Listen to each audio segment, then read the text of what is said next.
off to the races. Any last questions before we start? Leroy Jenkins.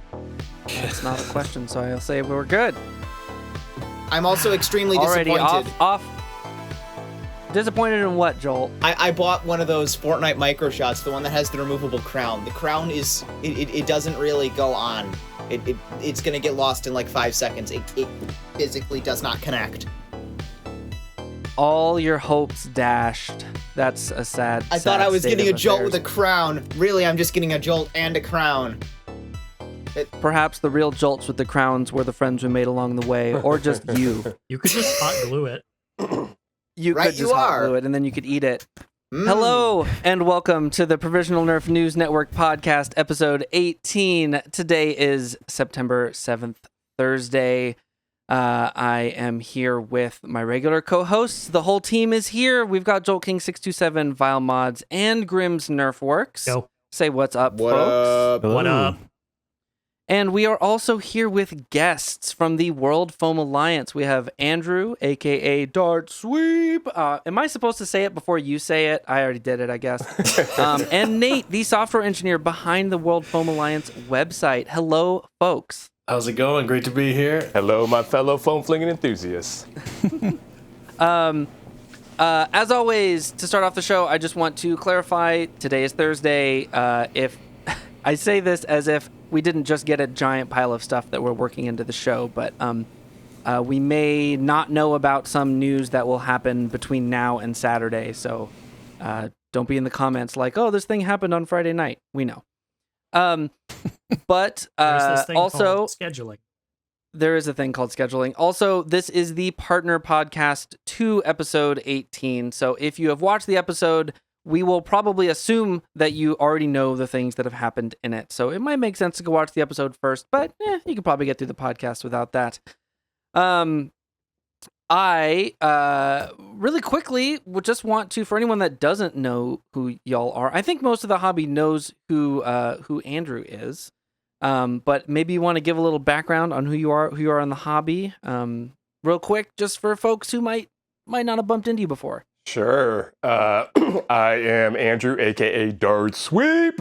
I am one of the Nerf Club owners for the Maryland Foam Alliance, which includes Southern Maryland House of Nerf, Maryland Nerf Herders, and DMV Nerfers, which is the club I run.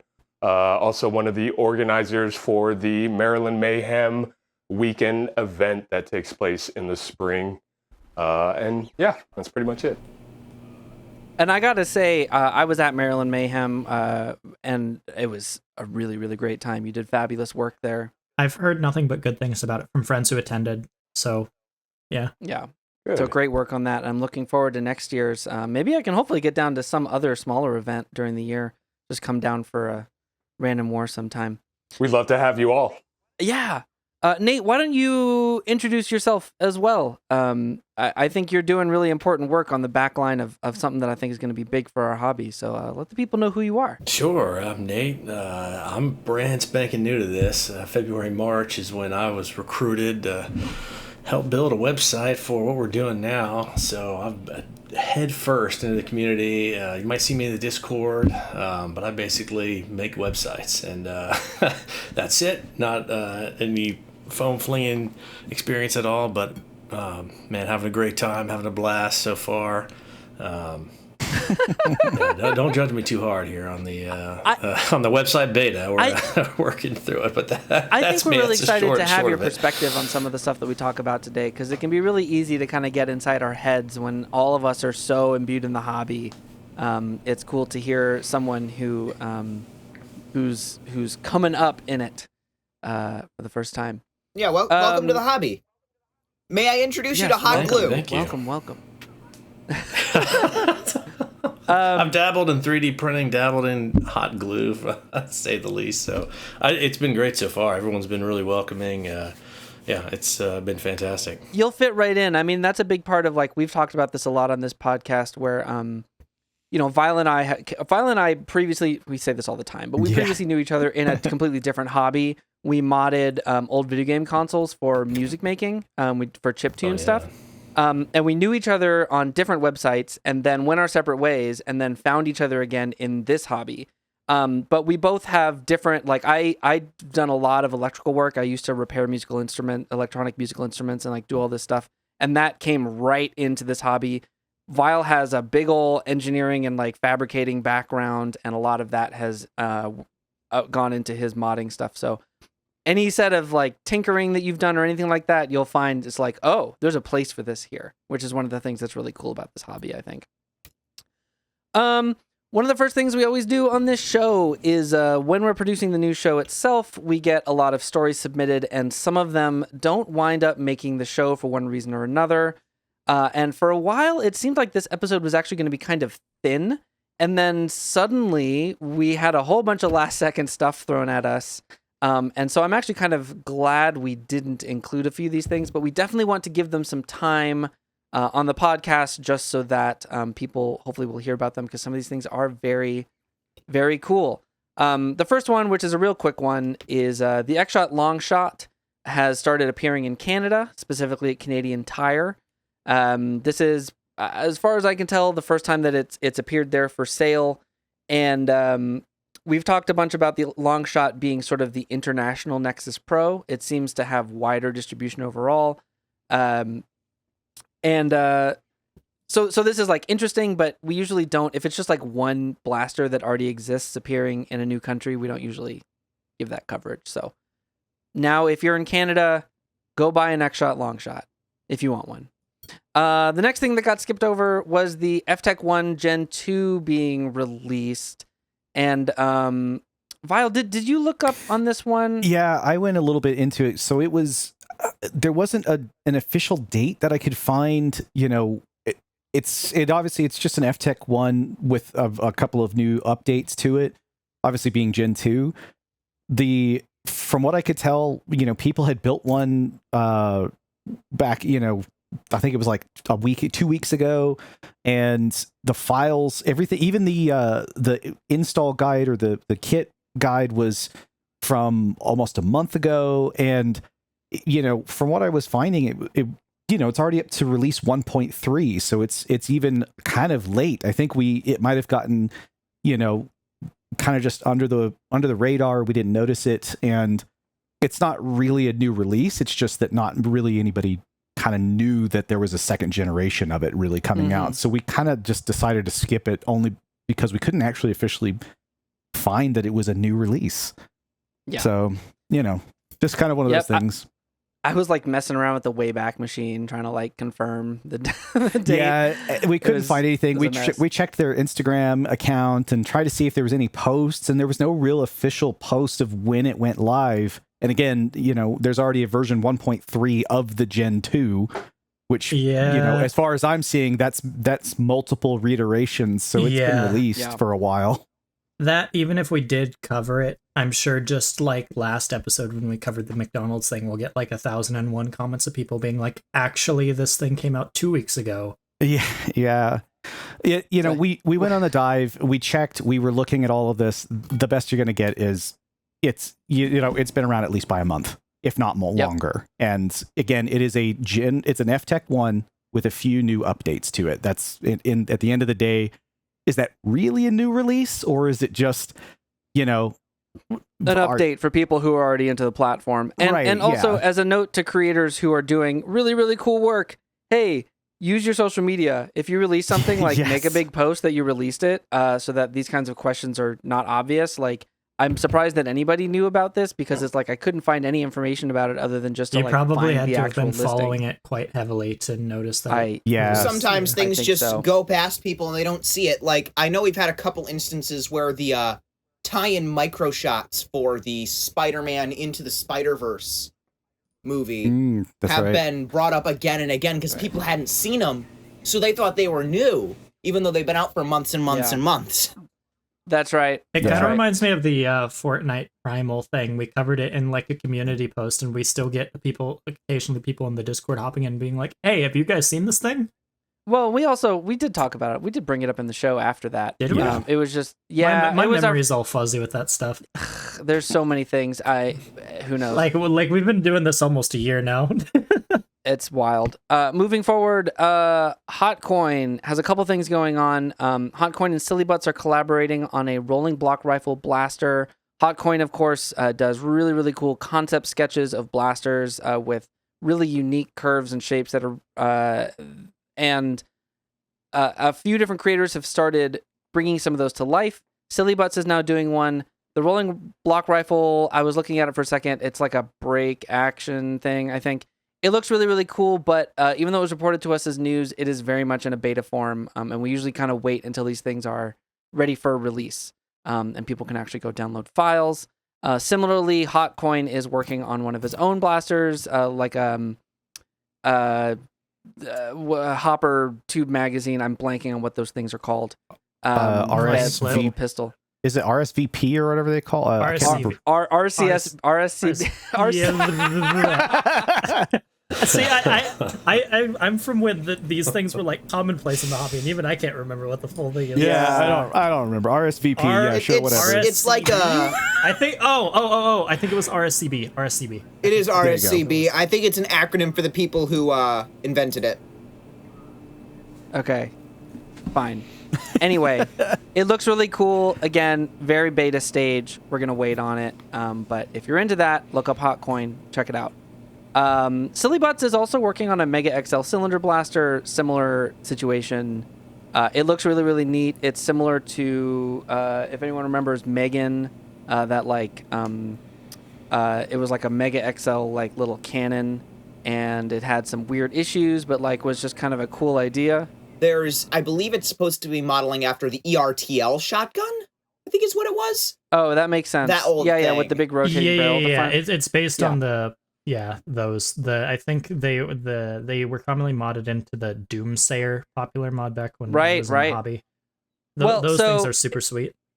So it looks really cool. Definitely check out Silly Butts' YouTube if that sounds interesting to you. But it looks like a project that's a few steps away from becoming a reality. But when it becomes a reality, we will be sure to cover it.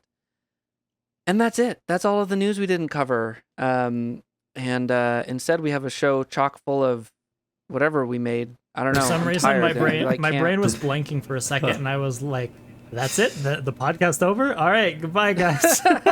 No, it is not. In fact, right now we get to pick our guests' brains about something very new and big coming about in the hobby, which is a big collaborative effort between a number of different creators, and it is the World Foam Alliance, and it is still in a nascent stage in some ways. But one of the things that has been really interesting has been that y'all have started making a lot of content recently, even though the website isn't fully up and running yet. But let's start on a more basic level.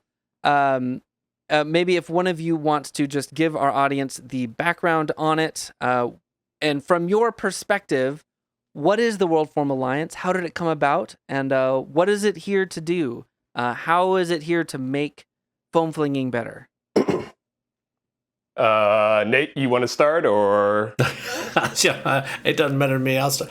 Basically, the World Foam Alliance is, from my perspective, again, I'm new, so how I attached to this idea was, I had no idea this thing existed. The whole community, dart blasting in general, the hobby's so huge, it's so depthy, and I had no idea it existed. And really, what drew me in is hey, we've got a bunch of different people in the community, and we have an opportunity to make it popular, at least as popular to the general public inside and outside the community, where it's not its potential. So that's sort of what it was, an idea of like, hey, let's get everybody organized. One of my first questions was, all right, how do we find, how do you even know what's going on? Well, you troll Facebook, you hop into Discord. It's basically, there's a lot of fragmentation on it. So that was sort of the general idea, to sort of bring it all together, because it is cool, it's really fun, and it's a shame really that it's not all over the place, at least in my opinion. Right. So that's my opinion from a newbie's perspective. We're really fragmented as a community across a whole bunch of different websites. I mean, yeah, even when I first joined the hobby, it was kind of weird because you had the ashes of Nerf Haven and Nerf Haven for however long it was active while it was still around. Then you had Reddit that was just starting to be up and coming. And Discord wasn't even, I don't even think Discord had actually launched when I joined the hobby. So it was just like, you had Facebook, but I didn't have a Facebook account. And so it was just hard to find anything back then. Most of where you found stuff back then, at least if you were my age, was YouTube. And now it's just kind of like, it's everywhere, and everyone has their niche they picked, and they're like wanting to stick there and only there, kind of. I picked Discord. It seemed for a moment like we were going to lose Reddit, and Reddit in a lot of ways has been a big part of like the public facing side of the hobby. Like it's one of the, like it's either that or a YouTube video that you find. That, or I'd almost argue as well as Facebook, at least for some of the older audiences, considering I used to be really active on the Facebook side of the community. That's the amount of like places for that is staggering. Yeah. So it sounds like a lot of the idea behind the World Foam Alliance is outward reaching. Like it definitely is trying to organize things within the community, but it sounds like a big part of that goal is bringing new, I mean, as a new person to the hobby yourself, Nate, it feels like bringing new people in is a big part of the goal. It is. Well, and that is what drew me in right away as, you know, something like, I cannot believe I've never heard of this. And I mean, just the applications, not even from just sport itself, but just, you know, you see kids, for example, getting into 3D printing, getting into like STEM fields, because now they can apply math to like modding out a blaster. Like it's super cool. Like in all ages, all genders, you know, everyone can participate. I was just shocked that it was just, you know, such a thing that's potentially so awesome all the way around, especially these days, you know, just was more niche. Yep. But for inside the community, and that's where, you know, Andrew would have much more perspective than me. I feel like when you concentrate anything or bring it all together, not only obviously one of the goals is to get everybody we can interested in the sport, but you're right. That's another huge component as well. If it doesn't make it more conducive, easier, if it doesn't lower any, you know, barriers within the community, why would anyone join who has already got this thing figured out, you know? Right. So, and that's another challenge, but we believe too, you know, let's say if you're trying to start a club, let's say, well, you know, now if we provide you a free place where you can go and click a button and have a club and immediately recruit members, you don't have to worry about necessarily, oh, I got to make a website, or I got to do the, just little, it's smaller, I think, the gains, obviously, if you've already had it figured out. But I still think there's, at least we still think that there's still a lot of opportunity, efficiency within the community themselves for this thing. Andrew might have some more perspective on that specifically, because I don't know the nuances of inside the community as much. Well, that's part of the next kind of thing I was wondering, because I've noticed a lot of content being generated out of the WFA by people who already are content creators in the scene, but now there's the podcast that Andrew, that you're doing, and then Xavier is doing. Xavier and Al the Geek have their call-in show. You're gonna have to remind me of the names of them as we go. Get off my lawn. Get off my lawn. Get off my lawn. And what's the podcast? So it's a live streaming show, actually. So right. Okay. Yeah. Eventually, hopefully, it'll translate to a podcast format at some point. But yeah, there is the Foam Zone, which is the live streaming show, and that alternates with Al's and Xavier's call-in show, which is Get Off My Lawn. And then Al has his own feature show called The Forge, where he paints and mods his blasters. And then Xavier has his show called The Range, where basically people can vote on what kind of blaster or ammo they'd like to see him test fire at his range. So it's interactive in that regard. So what really is like the relationship between sort of the partner creators in the WFA and the WFA itself? Are you all organizers in the WFA, or have you just been brought in to do some of the like outward facing work on it? Like, how does that work? How does that relationship work? Yeah. So, I mean, going back to your first question, how it came about and why we're doing it. Yeah. Part of it was, Derek Sykes, who is the Dart Zone brand ambassador, came on board with Dart Zone, I think, during the NWAR 2022 Dart Zone Foam Pro Tour. And then I built a relationship with him through him coming to some of the local events, ended up helping him out on some convention type settings. And at some point we had went out to dinner and we were brainstorming, and the question was, I wonder if there's a way that we could centralize kind of our own platform where we could connect everyone, not only within the hobby, because, we do have Facebook and people have their own sites for that as well already existing. But, to offer a little bit more where we could connect those people that already exist, but bring people that don't know about our community and hobby from the outside and get them involved and show them how fun foam flinging can be. So the idea was that he knew Nate, I guess, from previously, and said he knew from college. We went to college together.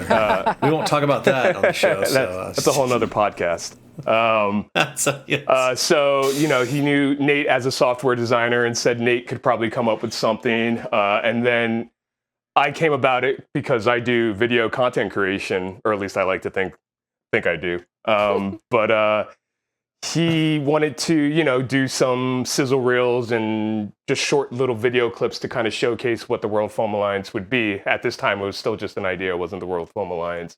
So I had agreed to that. And then it just kind of evolved. We started doing these meetings, and we were able to bring Al the Geek on board, who, does amazing custom painted, fully functional prop blasters that he goes all over to conventions and everything. So he's already got a following. And Captain Xavier and Al the Geek are already friends and had met a few times.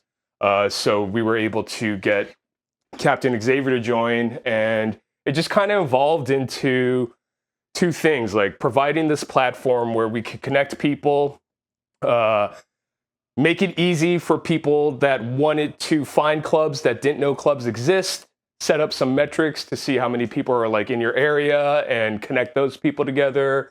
Also to provide tools for people that want to set up their own club that maybe don't know how to do that. So website creation, ticketing sales, merch, things like that. And then with the content creation, that just kind of evolved again, because that's something I do already. Al does some of his TikToks and Reels and everything, and Xavier has his YouTube channel as well. So we wanted to see if we could generate some quasi-exclusive content specifically for the World Foam Alliance. And that's kind of how that evolved over time. Was, it started out as a platform, and then it kind of grew into this, well, let's create some content. Let's get people from the community to be able to share their content as well, get them some exposure. That'll lead to people that don't know anything about it, hopefully, to our site as well, and get them exposed. Yeah. And, just create kind of a legitimate hobby space, community space for everyone to be a part of. So I gotta be honest, the biggest part of this to me is just the fact that this will be like publicly accessible and people will just be able to know this exists. One of the things, actually, when I joined the community, I found the Discord server by accident. I didn't know there was a Nerf Discord community. By the Discord server, you mean Wallcoms, right? Yeah, I didn't or is it a different one? There's because that's the biggest one, for those who don't know, is Wallcom server. I didn't know there were any others. I found this all by accident. Wacom has the Nerf URL, doesn't he? I think he so. does. Like a lot of people make their way there, I think, without even realizing it's Wacom server. It's just the Nerf server. It's just like you don't know any of these other Nerf servers are here because you'd never hear about them. Yeah. Like outside of the actual server, there's no real like talk about it. You know? Yeah. That's what that was when I was showing you guys and Andrew and Derek and everyone. They constantly show me Facebook messages because again, like I didn't know the scale of it or anything, and they would show me constantly, "Hey, how do I? What do I do? I want to join this event. Where do I go? Like, how do I find a club, et cetera, et cetera?" And you know, or Discord messages and Facebook messages of people saying, "Oh man, I wish there was like an easy way for me to take my son, you know, or how do I, you know, just general confusion." It basically, there's just a lot of, what it seemed to me was just a lot of time. Mm-hmm. I mean, you know, you could obviously do it, and there's a lot of people, you guys included, I'd say, who have really found your groove and found that formula. But for the general audience, obviously, like it just takes a little more effort than it should. You know what I mean? Or it could. Maybe that's the best way to say it. Yeah, well, and I mean, I want to say even in my case, and I've been in the hobby for a long time, I didn't even find the Discord side of things for a long time into being into the hobby. I found it not by accident, but sort of in a chain of events. I was more into the Facebook sides of things. And then one of the Nerf tubers I was following for a long time, Bobo, started live streaming and announced it on Facebook. He then plugged a Discord. I then became friends with him, and then through him I found out, holy shit, there's a whole bunch of other Nerf Discords. that is a random chain of events. It took a while. It took a while for me to even figure that out. I don't even think they found out there were Nerf Discords until like 2019, and I had been in the hobby since 2015. So that's like 4 years. I really appreciate the idea of a site that hopefully streamlines that process. I know that like for a show like ours, we're definitely communicating specifically to people who are already in the hobby. Like we're trying to distribute. So like the tone of the show is really kind of is limited around that. And like, you know, for my personal channel, I'm trying to communicate with a specific audience of parents whose like kids are getting into this hobby, but they don't understand what it is, or they don't know how to make good purchase decisions. And like knowing the audience that you're trying to reach out to is such an important and complicated thing. And so what you're doing is almost like brave in a lot of ways to try to like, you know, keep the hobby engaged, but like really try to bring new people in. That's always really challenging. Screw it, we'll do everything kind of thing. Whereas, well, and I'll say the strategy sort of. So we talked a lot about, you know, okay, how do we? So the first step, obviously, I guess, you know, the website. For what we're trying to do a lot of stuff with it, so the development time, obviously I can't do it full time. None of us are doing any of this full time, obviously. So the tentative launch, at least the schedule right now, and it has been for a while, the tentative launch of, you know, the website 1.0 with the features that we want to release first, full bore is January 1st. Right. So until that time, the strategy is sort of, okay, well, you know, we want to get all these media pieces together, because what we want the media to do is, the website is the function, right? Mm-hmm. It's the hub. But what we were like, well, okay, we don't have any advertising money. We need to be able to show through media would be the best bet for us. Everything we're trying to do, from mods, you know, to interviews. We want to show the depth of everything we're going to cover, or everything you can learn and be a part of in this community. Mm-hmm. So it's kind of the showcase, and the decision was, well, why don't we just, you know, let's get a piece of the website up early for the community themselves, gauge some interest, start getting these videos, get into the groove of things, because January 1st is when we're real, you know, that's still the goal, but all this other stuff is sort of put it out there early as we can to gauge interest and, you know, get our footing, really. So that was sort of the strategy behind what we're doing now. Well, and so speaking of the features on the website, I would love to hear, you're the perfect person to have on for this. I would love to know, like, sort of, can you break down both, like, the intended launch features and maybe a little bit about what you might have planned for the future for the World Foam Alliance website? Sure. So at launch, we wanted the core things on the site needed to be obviously user profiles. Everybody needs a profile. foam flinging name, almost like, an Xbox or PlayStation model where everyone has got a name. Everyone can sign in. And the other critical step, the other critical step is clubs. Well, the clubs do the same, because what we want is for players to sign in, or fans, or whoever, and we want the clubs to be able to sign in on that end and be able to list where they are, what they're about on their own page, and just list and broadcast every event they plan to do, and then have players subsequently be able to look on a map, find events, and sort events by whatever criteria they want, game type, cost, if the event costs money, that kind of thing. So really the core features that we intend to have is everyone gets to sign in, create a player name, foam tag name. The clubs, if you're a club admin, you'll be able to sign in, create a club page where you'll be able to list events. And then, so once that's connected, we have a partner called Cause Pilot, if you want to look them up. What we are planning to do and we haven't integrated it yet, but we're going to integrate their software, and it's kind of like a software where that's going to help us if you are a club and you need to charge tickets to events. You'll be able to charge tickets on the website if you're a club, neat. and then have the users come and sign in, and you'll know who's coming, you know who's paid, and all that kind of good stuff. So those are really the core features of the site, where it's going to be easy to go on there. And then of course we'll have tabs. That's the functionality. We'll have tabs on there with obviously all our media. We're going to have, we plan on having rules, where you can look up different game rules and modes, little things to the side, mods, that kind of thing. But feature-wise, that's really the core of I think one thing. I think one thing too is we are looking at doing kind of player rankings or badges, or integrating some type of ranking system. Nothing like formal, more casual, but say, hey, I've been to this X amount of events, so you get a badge of some sort, or something like that. That's right, like Xbox. Exactly. I was gonna say this is IRL Xbox Live. Yeah.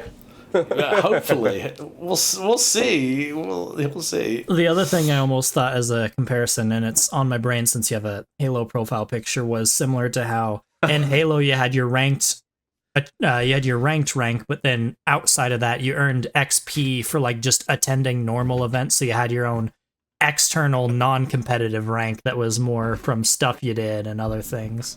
And that's kind of what it reminded me. 100% where we borrowed that idea from. So as a huge Halo fan, I appreciate it. And back in, especially Halo 2, I was a big Halo 2 player. Back in the day, you go check those stats, and they were pretty hardcore. And so there's going to be, I imagine there are, you guys would know more than me, but I'm sure there are plenty of people who want to do this literally at a professional level.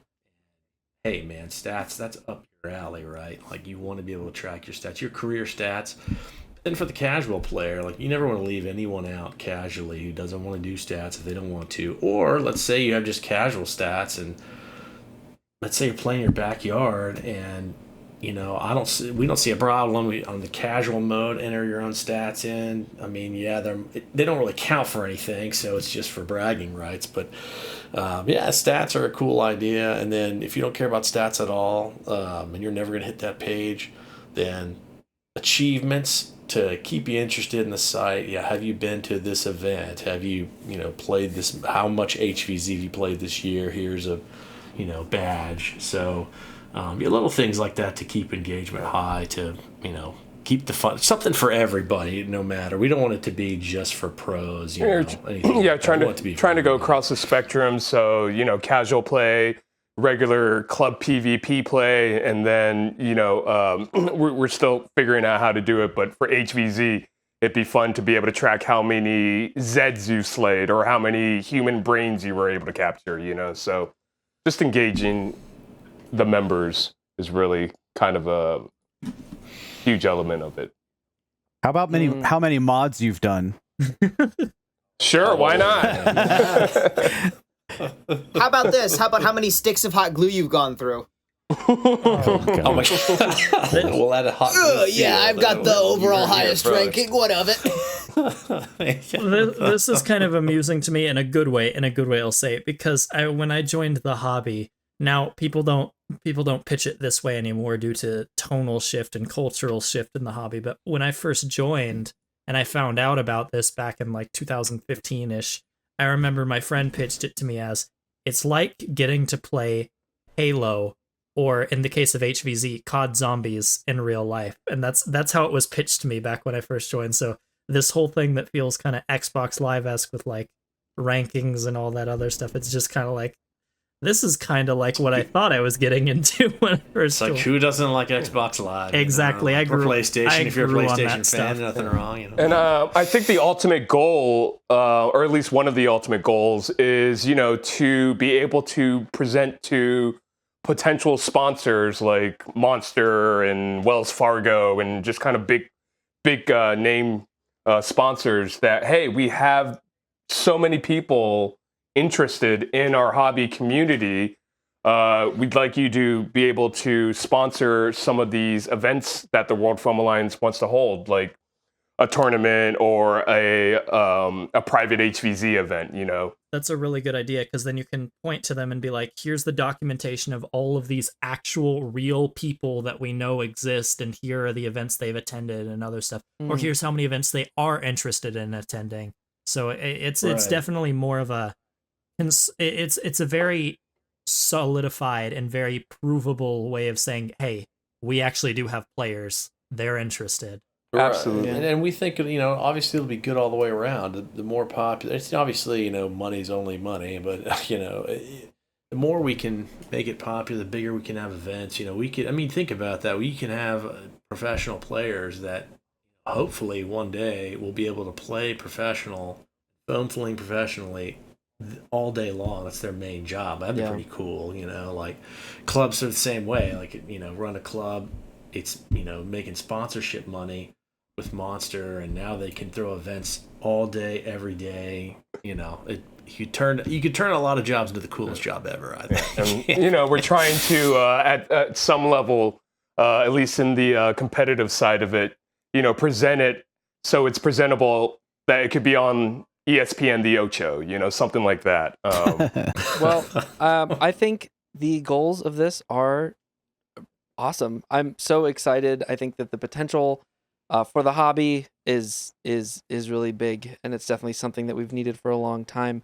I think y'all have a really great team put together too. One of the things that we've always felt good about on our show is, among the four of us, we have a really wide skill set and sort of all bring different things. And I feel like you've got something really similar going on there too, Al. And I always think of you, Andrew. I always think of you in your role walking around organizing events with the megaphone.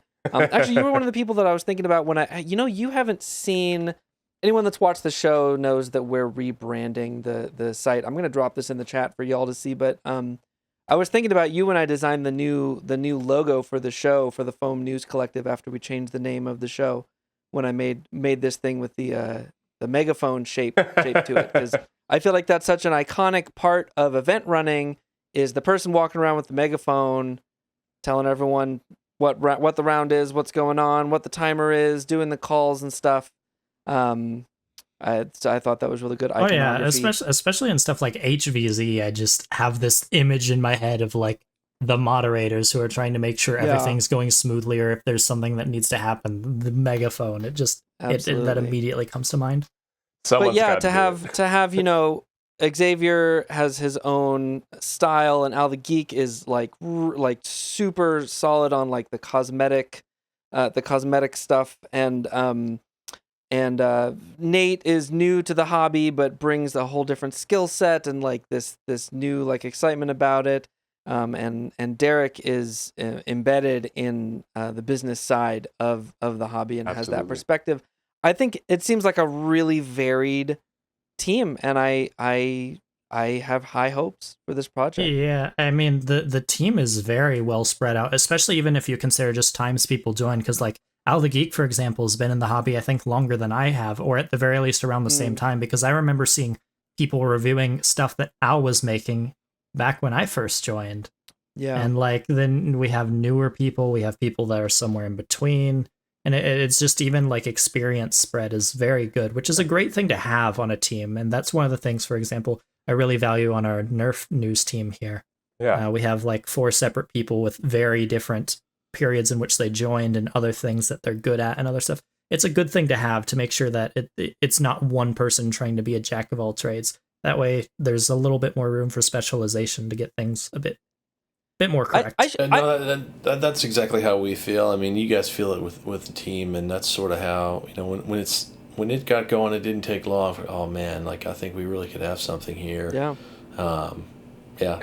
And you kind of feel it. You kind of get a feeling for it too. After you sit in a couple Zoom meetings, or at a certain point, you're like, oh yeah, this is a good team. We might be able to accomplish something here. So yeah, I mean, it was the exact same way with us, because at first it was literally just a random idea, and then as people joined the team, it was like, we might have something here.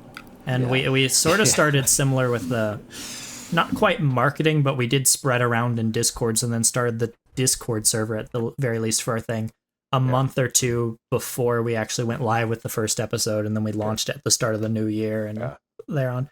So I can definitely relate. Yeah. And, again, it just goes to having a team that you can rely on, and everyone is able to do their own specialty and focus on that. And then the collaboration comes together, and you work off of feedback and figure out what works. It's always a work in progress. It's okay to fail sometimes. You have to fail, actually, to learn and from your mistakes and get better. And so 100%. 100%. You said the collaboration comes together, and I was going to be like, and then you recreate the mesothelioma ad for some reason because of collaboration. That's kind of where we're at. Yeah. Well, okay. We should move forward. I want to make sure we're going to plug this at the end, but if you haven't already checked out the World Foam Alliance website, you should do that. We will have the link down in the description. For sure, as well as the links to Dart Sweep's work. Nate, I don't assume you have a YouTube channel, but no, I'm behind the scenes usually. Yeah, this is great. It's been a great fun for me so far. Yep. So I appreciate it. Well, there's a lot left to go through, so I hope it stays that way. The next thing up on the docket here today is to play our game that we play every episode. What's That Blaster? Where one member of the team picks an official Nerf blaster and reads the official description of that blaster with some slight modifications. We remove like the name of the ammo and just say ammo instead, and anything like that would just give it away. And the rest of the team tries to guess. If we can guess it right off the bat, everybody on the team gets 4 points. But then there are 3 lifelines that you can use. One of them is the original retail price of the blaster, the original release year of the blaster, and the original stock capacity of the blaster. So it would be either the onboard ready-to-fire capacity or the size of the magazine or clip that it came with. And for each one of those, you lose 1 potential point. And then, do you want to be a millionaire rules, essentially. And this time around, we're going to have Grimz do one. And if it's guessed, we all guess together. So everybody just gets points.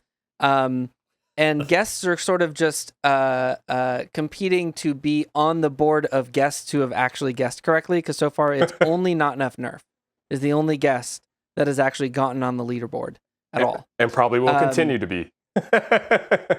Well, we'll see. It depends. So one of the things that's interesting about this game is it's very hard to predict which ones are actually going to be difficult and which ones are actually going to be easy. A few episodes back, I picked there was this single shot. It's like a you hold it like a stick almost, and you squeeze it, and it shoots it shoots a small foam Iron Man off the end of it. and Jolt knew what this was. I told you, what did you expect? It's a freaking Jolt. It is. Of course I knew what it was. It's in line, though. It doesn't turn at an angle. I don't think it qualifies as a Jolt. It's but a Jolt. Still, yes, I get you. Anyway, so you'll be surprised. But anyway, Grim's turn to pick. I honestly don't know how this one's gonna do. But this one is provided to us by Colin Blank, actually, as a suggestion. He recommended this one to me. I was like, okay, this seems interesting. I'll do that next time. So, would you guys? I did just realize one quick thing. I did not put the score. In the podcast thing? Jolt is winning. I wanted to read the score. Yeah, here it is. Okay. I am currently in the back of the pack with 22 points. Vile has 23, Grimz has 28, and Jolt has 33. I'll put that in the outline, and you can go ahead and read. Alrighty, let's get started then. This blaster is awesome for quick loading and rapid firing. Sharpen your skills and achieve battle superiority with a quick firing rotating barrel. Line up your shot and prepare for battle. Simply slide, lock, and load your way to blank victory. Grimz, I have bad news for you. I think I did this one. Did you? I don't know. I'm not always on these episodes, so I have absolutely no idea. Okay, so I distinctly remember the slide, lock, and load language as being something that actually tricked Jolt and Vile. Hold on. Before we do anything else, I just want to... Dart Sweep, do you have any thoughts on what this could be? Do you want to hear it again? So, yes. Okay, read it again, Grim. Okay, give me a second. This blaster is awesome for quick loading and rapid firing. Sharpen your skills and achieve battle superiority with a quick firing rotating barrel. Line up your shot and prepare to battle. Simply slide, lock, and load your way to blank victory. That could be more than a couple of things. It's pretty vague in some ways. Yeah, that's why Colin recommended it to me, because he was like, this is like really, really vague. Do you think it's the one that you chose, Kathy? Is this the one from previous? I think it is, yes. But so I have no idea. I mean, I have ideas, but you know what I'm actually going to do here? This is highly unusual. I'm going to step out of the competition on this one and then check if it's the one that I think it is. Is pass an option? All right. So Jolt, do you remember that one? Yeah, I'm like dead inside today. I'm tired. I was gonna say, because KT says that he used this one, and I'm trying to remember the episode because it's been a while now, and I'm trying to remember on which episode it was that he used this particular. Because I do remember the slide, lock, and load, and I don't. Oh God, barrel. Yeah, sorry, my my phone must have cut out. No, it's all good. Yeah, it is what I thought it was. It is what I thought it was. I don't know if I should just like take the points here.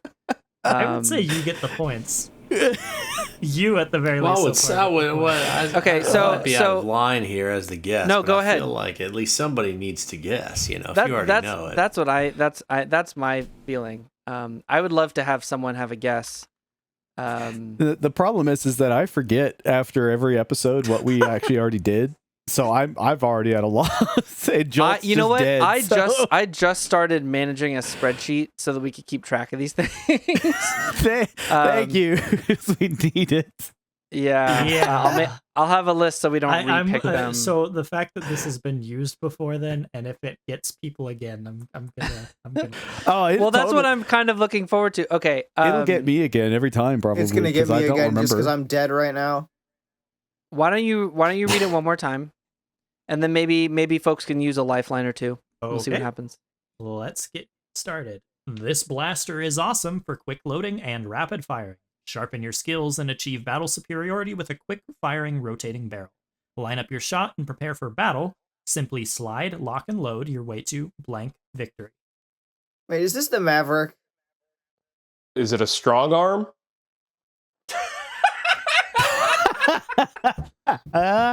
No, so I think this was something stupid like the Maverick, wasn't it? I think I'm remembering now. Yeah, I think you're right. I think it was the Maverick because it was very short and to the point. And I don't know, like I'm pretty sure it was the Maverick because I remember that one messed us up before. Now I'm wondering if my other one I was going to pick has also been covered because it's also short and to the point. Oh no. Well, I mean, there's a lot of blasters out there, and we've only done 18 episodes. Let's be fair. Let's use a lifeline. Let's use a lifeline. Here's what I'm gonna do. I'm gonna stick right here, and I'm just gonna hold to it, and I'm just gonna say Maverick. So that's where I'm gonna sit. I'm not using a lifeline. I just want to say that. Y'all go from here on out. Fine, we'll go with Maverick. I don't care anymore. We are breaking the rules of the game today, but it's fine. We're just shattering them on the floor. Fine, we're going Maverick. We're going Maverick. I'm fine with Maverick. I was going to say Strong Arm, but Maverick sounds better.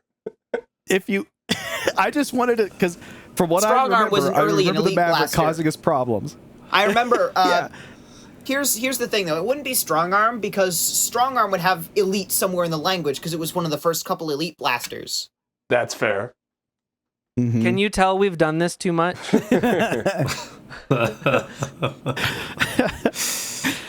Well, again, if you want to use a lifeline, you can. But I just want to pull down and just say Maverick and just cast my vote right there. Screw it. I'm with Vile. Top Gun. Let's do it. Top Gun. I don't know anything. Final answer? That is my Maverick. I'm so tired. I don't care anymore. All right, you are correct. It is the Maverick. It is the Maverick. Yes, we're all winners. And I specifically remember that when I picked this one, I stumped Vile and Jolt because it has language like quick firing and like rapid something and slide lock and load. Yeah. But the thing is, and this is one of the things that we've discovered while doing this, is the way the language is applied is very much determined by the era in which the blaster came out. Because the idea of slide lock and load was like new and exciting at the time. Now it's just like default blaster behavior. And so because like if you look at the reason I can't pick any of the early Elite blasters, for example, is they like blare everywhere. This is an Elite blaster in the description. Yeah. Or with the Elite 2.0 stuff, they all say they included in-strike barrel lug, stock attachment point, and tactical rail. So it just immediately becomes obvious what line it came from. Yeah. So this was first of all, compliments on your choice, Grim. I think this was a great selection. Oh, that would be compliments on Colin Blankspark in this instance. Yeah.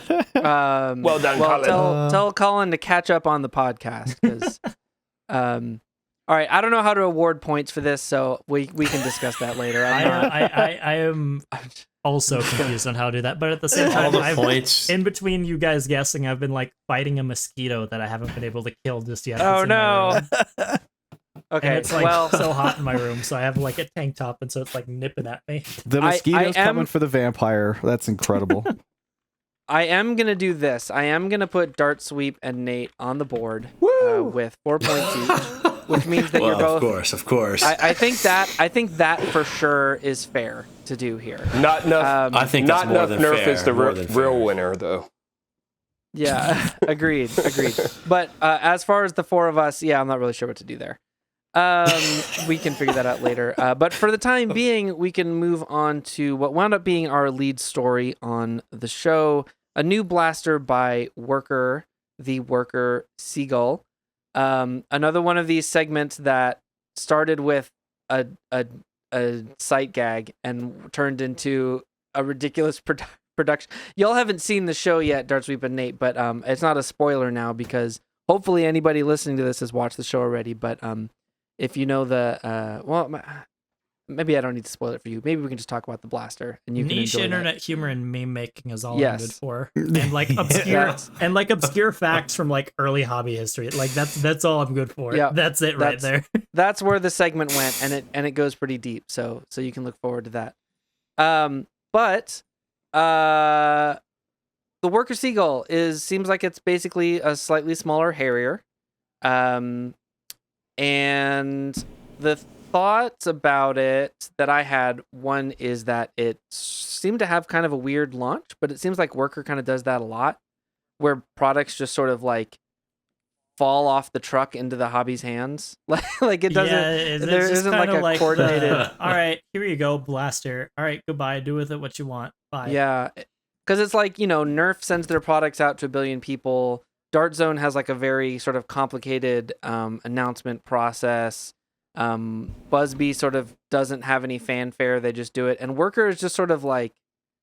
Buzzbee stuff just shows up. It's just on store shelves and that's the first we hear of it. It's kind of weird because Worker for the longest time was shipping these big packages to Nerf influencers back when they were like early days, and anytime they made a new kit for a blaster.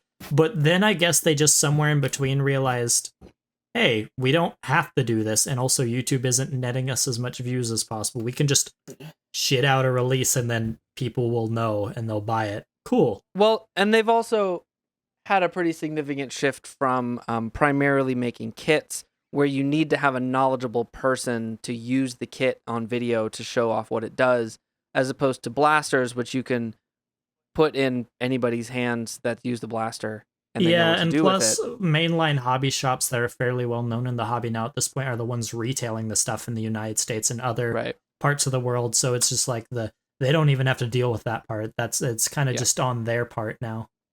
But the Seagull, does this blaster have a place in the hobby? Is it competing with the Unicorn for space? Is it compete like is there a lot of people who are going to want this over a Harrier? I mean, I guess there's a price difference, but what Jolt, go ahead. I'm going to go with this is kind of somewhere in between. I think it's doing what the Harrier was trying to do, but the Harrier was too big. The Harrier is great for higher FPS, sure, but if you don't need that higher FPS, why do you need a blaster that large? I mean, we already had the Swift. It's also not quite even, but it's also in the middle in the fact that it's not trying to be the Unicorn. It's nowhere near as compact as that. And it hits harder than that too. So it's kind of its own thing. Have any of us gotten our hands on a Unicorn yet? Yes, I'm literally holding mine. Jolt's got one. I have a Unicorn. Oh, that's right. Jolt has one. That's right. Yeah, I have a Unicorn. I've also seen one in person at Banshee's house when I was visiting. There you go. Pretty compact. It's pretty comfy. I love mine, and that's one of the reasons why. Sorry, Worker, I won't be picking up a Seagull. I've got my pump action Springer. I mean, Dart Sweep, are you interested to like compare them or anything? Yeah, I mean, so like I originally had a Swift, and had they released the Harrier around the same time, I definitely would have opted for a Harrier. So I almost kind of feel this is kind of a little bit similar, except reverse a little bit with the Unicorn. I have a Unicorn, but had I known that the Seagull was going to be available, I probably would have opted for the Seagull because I want that slightly increased performance personally, even though it is a trade-off for the size, you know? But the Unicorn is a fantastic blaster. I mean, if you want something 140, 150-ish right out of the box, it's really tough to beat for, what's it retail for, like $90, $100? Something in there. Yeah. I mean, it's not I've bad. I've seen people interested in it for an HVZ blaster even, because it's not too hard to tune it down. It's durable. And it's like super compact because it's good for like that 130 up to like 150 range. I'm sure you can get it higher than that, but out of the box at the very least. Yeah, I've added a couple. I added double coiled it basically, so mine's close to 200 with not too hefty of a prime. Okay. But you know, it's tough to beat that form factor. It's a solid blaster. It feels good in your hand. It really does. If the Unicorn fits in that space, then where does the Seagull fit in? I think the Seagull is like, I would put it in the same realm as like a Tryon, kind of, where it's like a full-sized primary, but not enormous primary. Does that make any sense? Also, I guess this is a weird take, but I almost say, why does it matter? ? And the reason I say that is because people are very, I guess, and everyone's very different. We all have our own tastes and we're all nuanced. And so everyone else is going to have different aesthetic tastes. One person may look at the Unicorn and it's like the most beautiful blaster they've ever seen.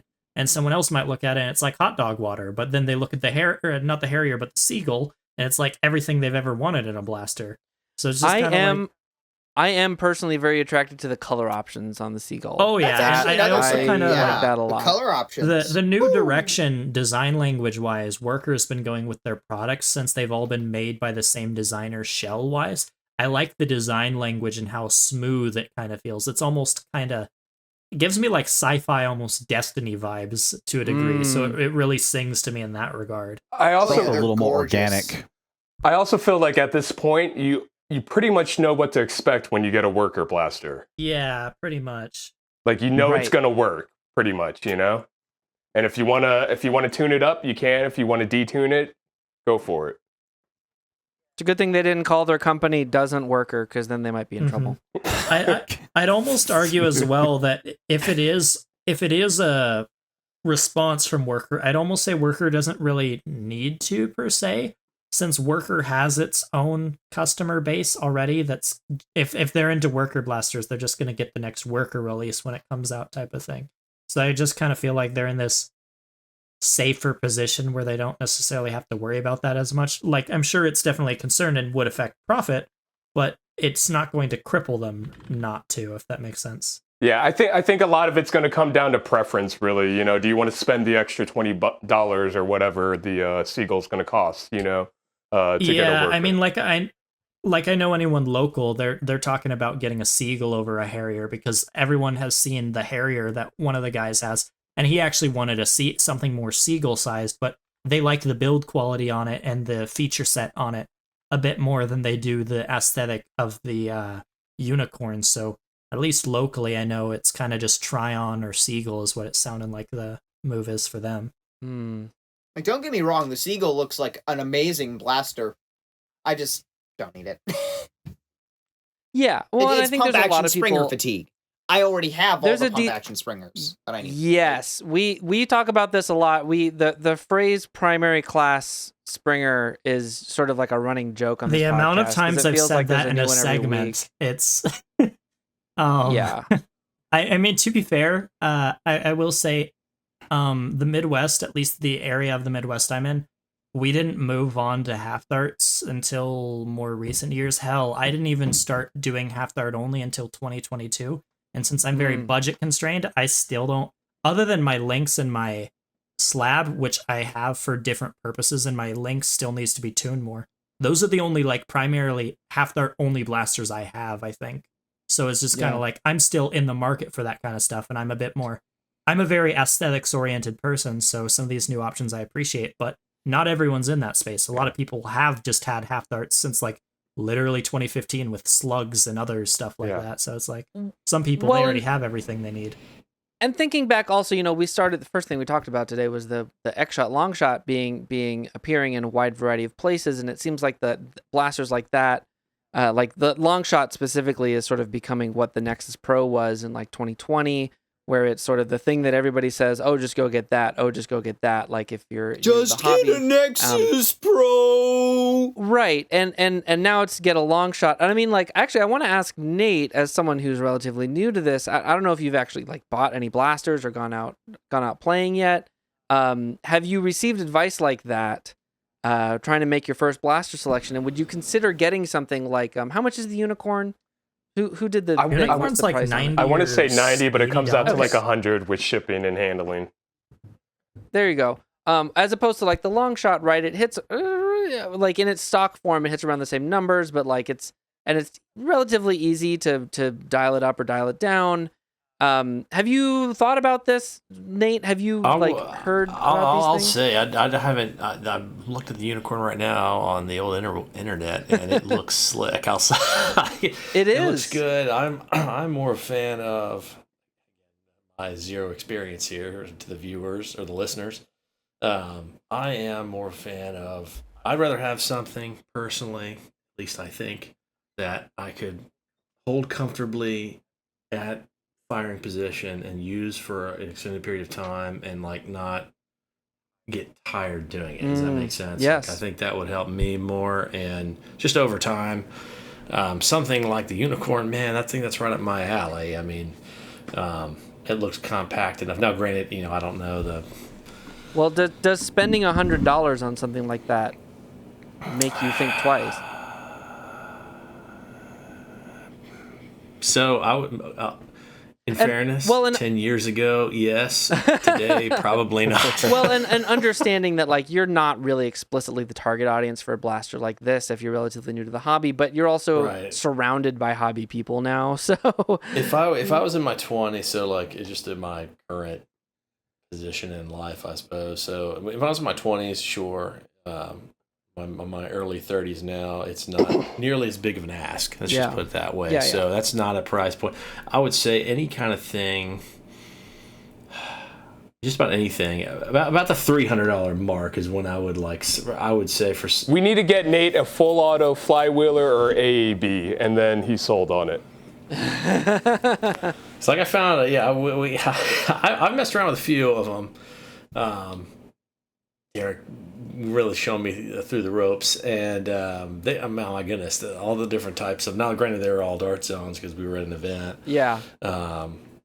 Which was amazingly fun, but I don't know. It's hard for me to tell. It's hard for me to say. I haven't really played in any kind of event at like, all right, here we go, high performance level. We're gonna do it. Totally.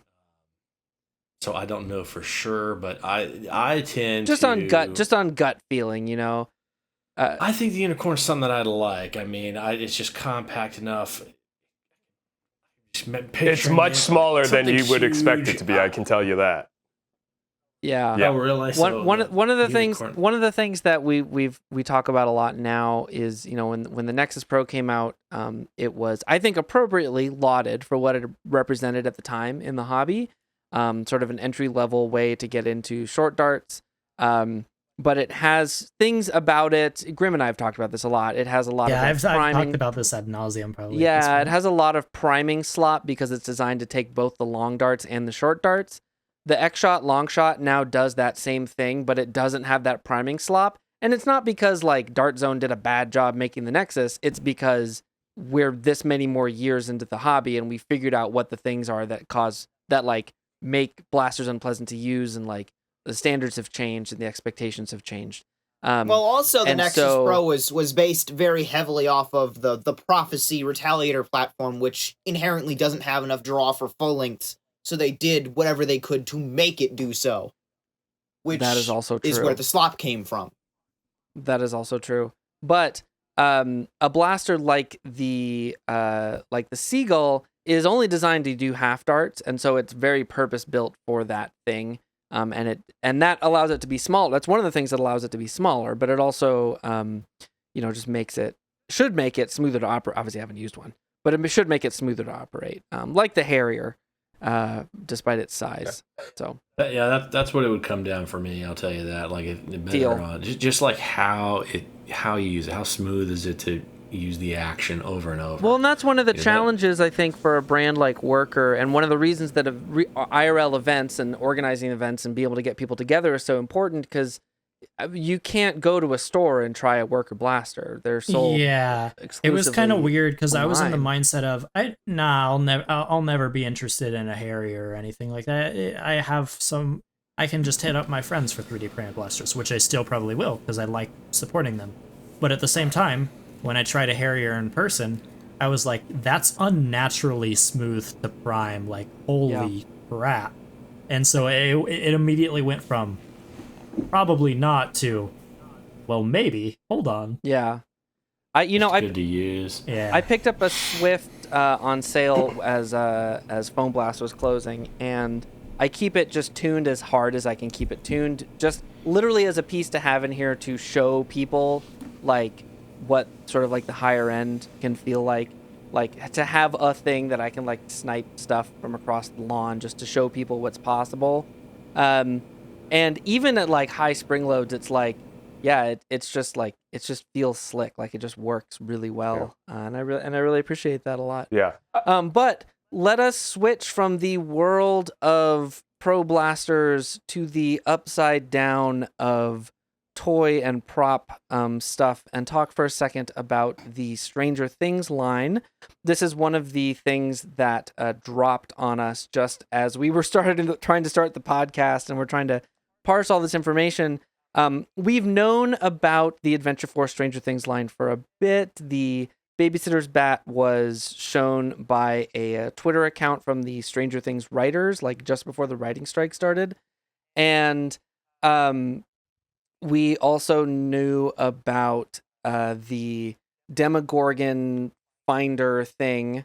We did find out in the recent Dart Zone podcast that the mouth on that opens.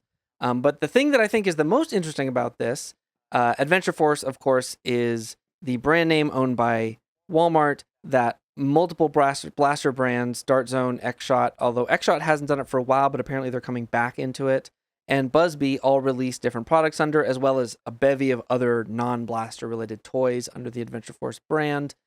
Here we have a situation where Adventure Force has the license for Stranger Things, but it looks like the third blaster in this line is actually going to be, even though the first two are made by Dart Zone, this third one is actually going to be made by Buzzbee. And it looks like it is Buzzbee's existing Slingshot redesigned to look like... I guess I haven't watched Stranger Things in a while, so I don't know how much this looks like whatever the Slingshot looks like in Stranger Things. Isn't it just a wooden slingshot in the show? It's Lucas's. Yeah, it's just a standard. It's Lucas's Slingshot, right? Yeah, I think so. Yeah. Bit of an aside, I just killed the mosquito. Okay, that's got to be the show title. I just killed the mosquito. Okay, Lucas has here. Let me just. No, I can't do that. Oh, it's not letting me drop the picture. Drop the picture. Lucas has a slingshot that is like a pretty nice slingshot that actually has like a like an arm brace. I dropped it in the chat there. Yeah, that's right. Yeah, I'm gonna be real. I've never seen an episode of Stranger Things before. It just doesn't interest me. But the blasters are interesting. Really? It's a good show. It's really No fun. interest. See stuff like Person of Interest back in the day when I was watching TV was more my thing. I'm not super into like TV shows these days, but yeah, you can skip season 2 or at least the first half of it. Fair enough. I mean, I'm not the kind of person who's going to be like, oh, I can't believe you didn't watch this TV show. You're uncultured. It's just like, if you're in the mood to watch a TV show, that was a good TV show. If I get back into them, it's like, on the list of things I'll probably check out, because I haven't watched movies or TV shows regularly, and I want to say like 3 years or something like that. Yeah, so it's just been kind of a thing I just stopped doing. But if I do go back to them, it is something I'm considering. Okay, so I just popped the new product in there as well, and it actually it has the arm brace. And that's definitely Buzzbee. You can tell by the darts in the design language. Right, it's very much Buzzbee. It's got the dart. It's got the very solid sort of color. Very interesting. Setup It's in not. The bright color. It's that reverse plunger thing. I actually just bought one of these, where it has a little elastic band, and that's the power source. That's kind of cool. It's actually fun. I've actually seen this blaster. I remember watching Mongoose Jake doing a video over it, and he's saying it was a really fun toy, and it was actually fun. Or what? I think Beret also covered it. I did a short about this as well, because we did one of the games I used to go to would do a game type that was all slingshots. Yeah, I think I remember seeing yours, because I remember like 3 all at once. Well, you did it the way where if you get tagged, you have to put your slingshot down, and you have to go get another one out of the bucket. Oh. And you're only allowed, and those are your team's lives. Similar to that, people do that with like 6-shot revolvers and stuff. Yeah. But so for this, you're allowed to pick up ammo off the ground or carry extra ammo, but the slingshot itself is your life, and you put it down when you get tagged. Yeah. And they're a lot of fun because like they have sort of a weird mix of like it's a funky blaster, but like you can apply skill to it, but there's also some sort of randomness. It's a lot of fun. And I think this one looks really, really cool. How weird is it to see a license? I can't even think of another license that's like been held by, I guess, Halo. Okay, so what's interesting to me here is that the license was not held by the company. It's held by Walmart, Adventure Force, which explains to me something. I remember the Dart Zone Dictator was originally meant to be a Jurassic World tie-in, like the Jurassic Pro was, but that didn't end up happening. And I guess that explains why it was recycled into something else, is because they couldn't use the license. The license probably belonged to Walmart. That you're probably right. If it's, I mean, it looks That's like it would be a true. lot of fun for like HVZ, honestly. Yes, I agree. That would be a lot of fun. Yeah, because I remember Bray one time went to End War and literally just used a Maverick and did just fine. I feel like this would be hilariously good fun to use. It's just a only Slingshot HVZ End War challenge. Well, yeah, if you started an HVZ with one of those things with the limited ammo situation, just go all the way, man. Yeah. One. Just go down to one. I remember one of my friends at End War 2022. We got in a discussion with some of our friends there, because we weren't actually participating in day one, and then we showed up as zombies the next day. But anyways, while we were talking to some of the organizers about details, the Horde came. Now, my friend got scared, kinda, and panicked, and he ran off with the rest of the players while we were talking to the organizers at End War, and he joined the player squad. And then we went off to a pub to go eat, and then we realized, oh, hey, where did our friend go? And then we found out he had been there all night participating in the HVZ, and he only had a singular mag and 0 darts on him when he started. Oh my god. And he had just survived the entire first mission by himself, basically. That's amazing. Just panicking, running around confused with limited ammo and 1 mag. I love that. I love that kind of stuff is possible at HVZs. That's super fun. It was hilarious, yeah, because he ended up just after he completed the mission, he walked all the way back to the Airbnb after we had finished at the pub, and we were just hearing his story about it. It was interesting. Okay. One last thing to finish this episode off. I always like to end with sort of a lighthearted little round robin question. I'm going to drop an image in the chat again, and this is kind of a large image. You may need to, especially if you're on mobile, you may need to open it up and scroll around. But one of the things on the new show this time around is the open house that Out of Darts will be holding at their Washington headquarters. And what this is an image of, thank you very much to Perry from Out of Darts for sending me this, actually going and taking a new picture, because they didn't have an up-to-date picture of the wall behind the filming stage at the Out of Darts warehouse. But for this round robin question, let's say hypothetically, and I'm not saying that this is absolutely not what's happening at the Out of Darts open house. But if you had an opportunity to play around with or use in an event or even take home one of the blasters off of the Out of Darts wall, what would be the first thing you would go for? Oh, I already know my answer. Yeah. Oh. Yeah, I already know my answer. All right. I heard Andrew say that he knew what his pick was. Why don't you go? I'm gonna go dead. I'm going dead center for that momentum. Ooh, why? I'm a sucker for performance. I have a spirit, but if I had $650 to spend right now, I would definitely grab a momentum and some extra batteries, of course.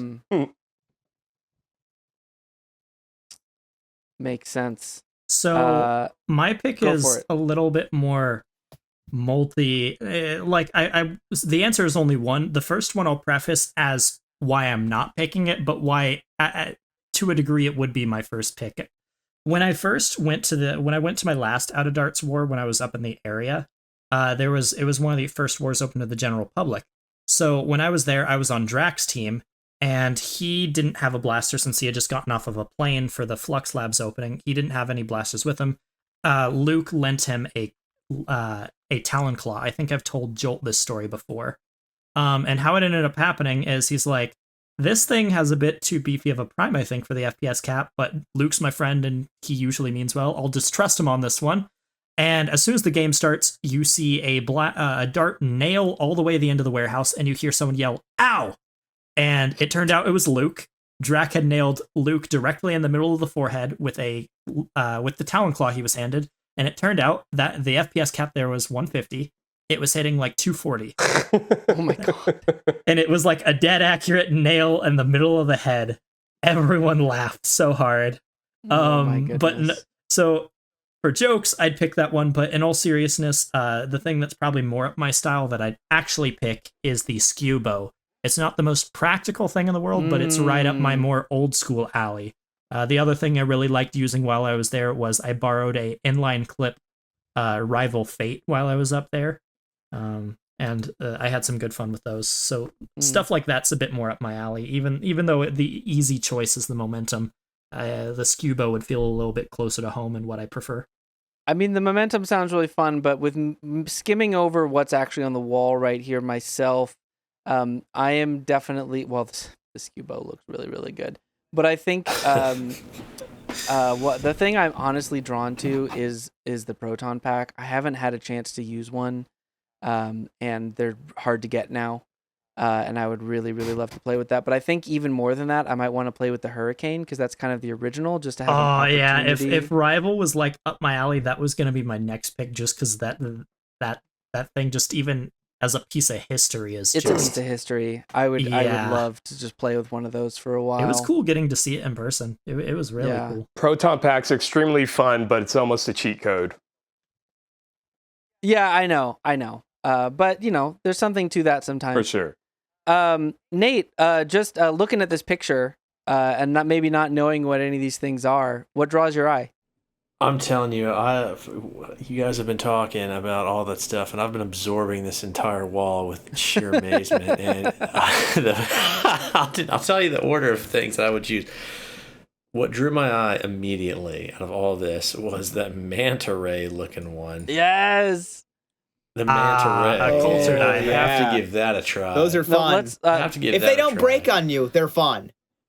Yeah, maybe Jolt should explain what the manta ray is. I have one, and it is gloriously fun. It is a vintage blaster that is quite fragile. The shield of it can crack and break apart. It's a shotgun, too, by the way. It'll fire 2 darts out of each side.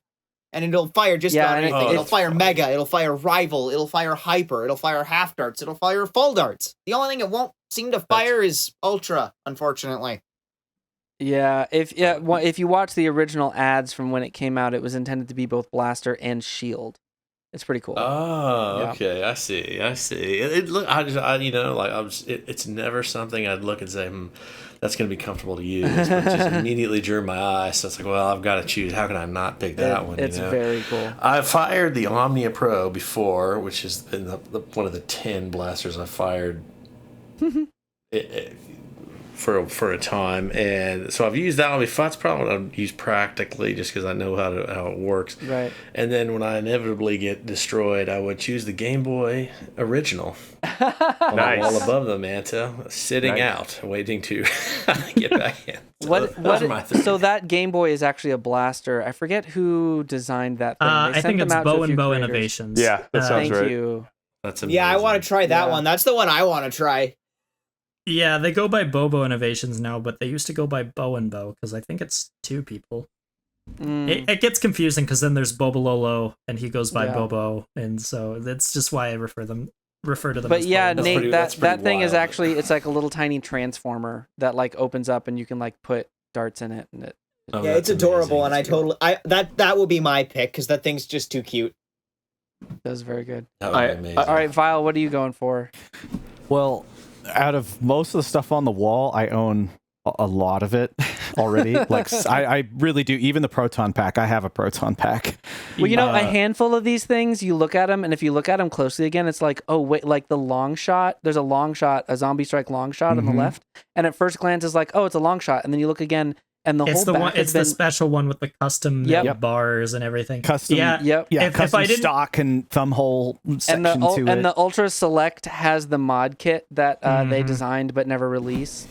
Yeah, there's a whole bunch of stuff like that. It's funny because the thing I was going to pick before I saw the skew bow was either the skewer or that long shot, just because it's kind of like up my old school alley a little bit more still.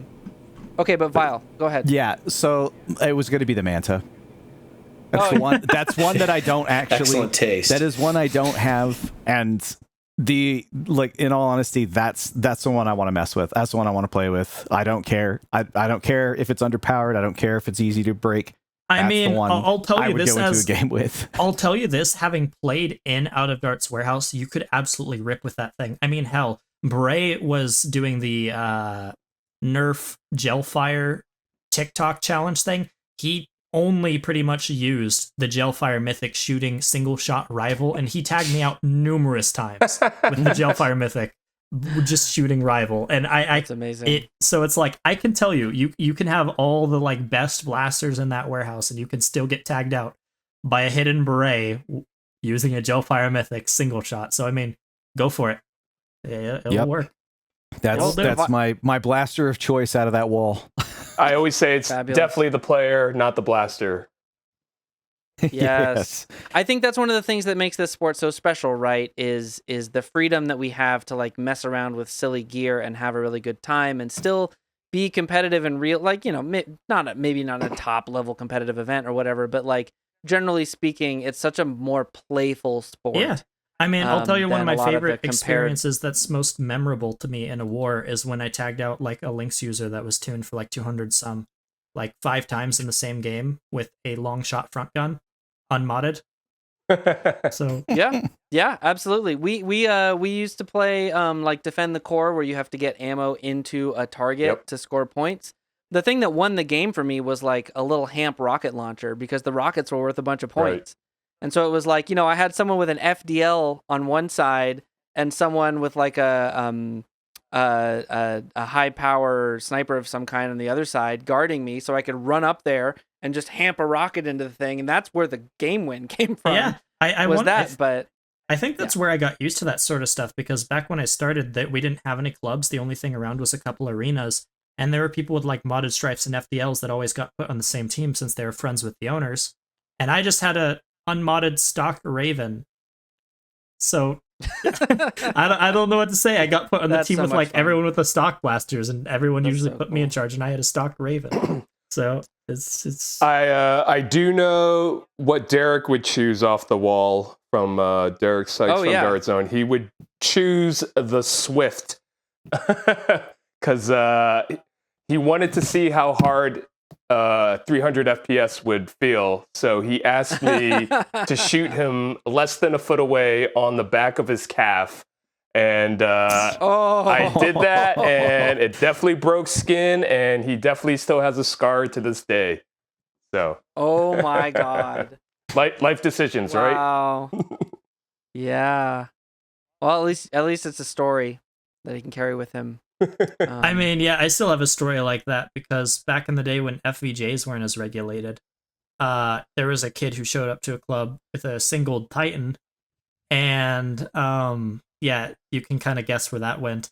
I remember trying to dodge the dart, thinking I dodged, then putting my hand up to my lips and noticing blood, and like the surface skin of my lip got all ripped off, and it's never healed back properly, because that FVJ single Titan like tore off the top layer of the skin off my lip. You gotta watch out for those kids. You gotta crack down on that stuff. There weren't clubs. We didn't have clubs back then. This was literally just some like school. No, this was a school organized like Nerf war that they just didn't know about the hobby or anything else. So I just, it was a thing. And this is why anytime there's high FPS, I either know the people showing up and make sure I know the ammo pool, or I'm wearing a face mask, full face. Yep. There is no in between anymore. Well, with that, I think it's time for us to rein this in. Thank you both so much for being here, Nate and Andrew, for coming on today to talk about WFA and to banter with us. Please take a moment to plug WFA in your own work. Let us know where people can find you. Sure, I'll go first, just probably because I'll plug my stuff first, but sure. You can find me on... I have nothing to plug. You go ahead. You can plug the WFA. Sure. You can find me, Andrew, a.k.a. Dart Sweep, mostly on Facebook when I'm spamming posts. Also on TikTok under Dart Sweep, and on YouTube as well, Dart Sweep. I forget what the numbers are after that, but We'll have a link. Yeah. We'll have a link. And also on the Maryland Foam Alliance website as well. And I think that's it. And of course, for the WFA, everybody go to worldfoamalliance.org. Be sure to sign up. We do giveaways. We are going to be the best website of all time. Really gonna. If that wasn't a pitch enough. And the most humble too. Yeah, it's the most humble. We are humble. We're a humble team. I'm Nate. I do the software. You can find me on Discord in our channel. I'm Womp. Don't at me. And that's it. There we had a great time, guys. We really appreciate it. Yeah. Thank you again for coming on. And for the regular team, of course, check us all out on YouTube. Vile streams on Twitch on Friday and Saturday night. So if you're listening to this podcast when it released, you can probably catch some or all of us hanging out in Vile stream, twitch.tv/Vile_mods. Probably modding something right now. At this moment, very moment, most likely. And you can catch all the links to all of our work down in the description as well. And with that, it has been an hour and a half, and we still have to finish the show. So yeah, I have to get back to recording, and it's 100 degrees in my room right now. So yeah. So we better. I also have a thunderstorm going on outside. It hasn't been picked up, I don't think, in the mic, but I could potentially lose internet. And/or power at any moment. So, oh no. For me, the night is still young, and I still have a ton of hot glue to eat. So I'm sure you do, Jolt. All right. Thanks, you all. Have a great night.